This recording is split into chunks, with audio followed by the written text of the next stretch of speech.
Alright guys, big news for BMW fans today. The eccentric and controversial BMW XM might actually be on its way out. Let's break down what's happening.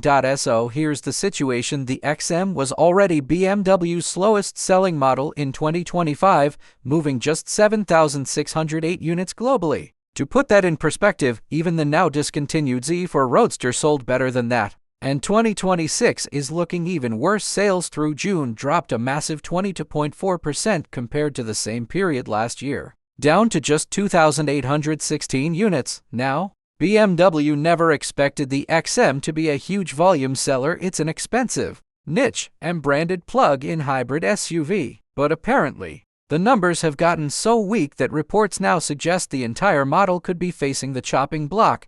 According to Automotive News, a big part of the problem is China. When BMW launched the XM 4 years ago, they predicted 23% of buyers would come from China. That clearly hasn't happened. And the US, which was supposed to be the XM's biggest market at 26% of sales, isn't doing much better either, with demand dropping 4.9% in 2025 down to just 1,878 vehicles sold. Here's another red flag. Usually, around the 4-year mark, we'd expect to see spy shots of a facelifted prototype testing on public roads. But there's been nothing. That silence strongly suggests BMW might be skipping a mid-cycle refresh entirely. And it's extremely unlikely the XM will get BMW's new Neue Klasse design language, even though BMW has promised around 40 new or updated models by the end of 2027. Now, BMW has been smart about cost sharing here. The XM shares its CLAR platform with other BMW models,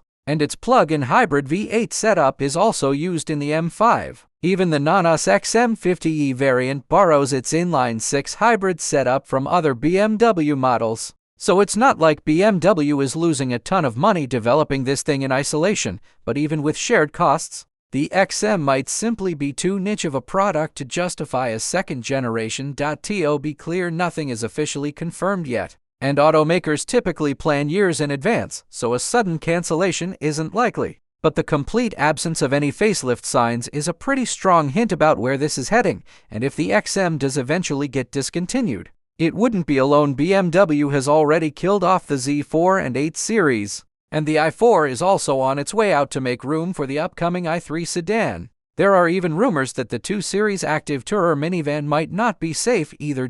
So here's the big picture. BMW's struggles in China are clearly spilling over into slow-selling niche models like the XM. And with new EV SUVs like the iX5 and iX7 arriving soon, there might simply be no room left for something as unconventional as the XM. So will BMW quietly let the XM fade away, or is there still hope for round 2? Let me know what you think in the comments below.